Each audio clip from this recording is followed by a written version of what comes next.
Hello mga kamkan, it's your 3B Kitchen Love again, ang inyong kusina buddy na laging gutom pero never bitter. Today, mag-e-experiment tayo. Hindi lang ito basta suka, ito ay 3B Kitchen Love Spicy Vinegar.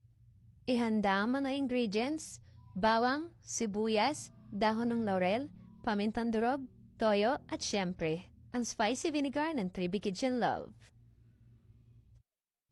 So, ayan mga kamakan, ipinakuluan lang natin yung karne ng baboy natin ng ilang minuto para lumambot and hindi siya makunat kagatin. So, igigisa na natin siya sa bawang. So, antayin lang natin siya mag-golden brown.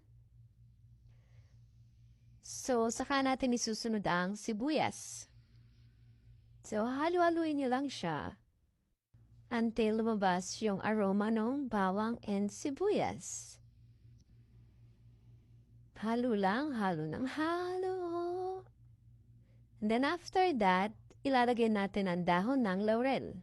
Ang dahon ng laurel, usually ginagamit lang din natin siya pang pandagdag aroma doon sa niluluto natin. Tama, nakasanay na natin mga Pilipino yan. Then after that, ang ating pamintang durog. So, haluin lang natin siya until mag-separate yung mga ingredients na inilagay natin dun sa karne ng baboy natin. So, ayun mga kamakan, huwag kayong mapapagod maghalo. Kasi once na itinigil nyo siyang haluin and na-stuck na siya ng ganyan, may probably na masusunog yung pinakailalim ng karne nyo. So, ayan, nilalagay na natin yung toyo.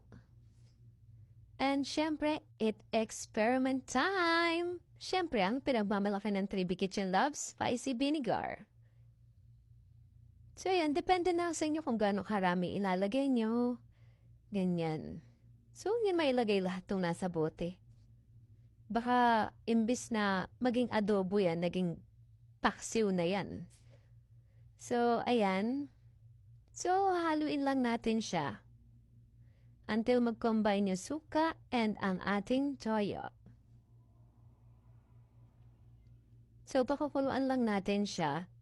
Depende na lang sa inyo. Kasi iba, usually, ginagawa is pinapatuyuan yung adobo nila.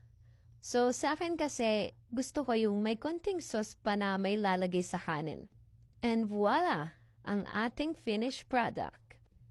This is 3B Kitchen Love, reminding you, suka with a kick, pag nilagay mo sa adobo, legit na legit.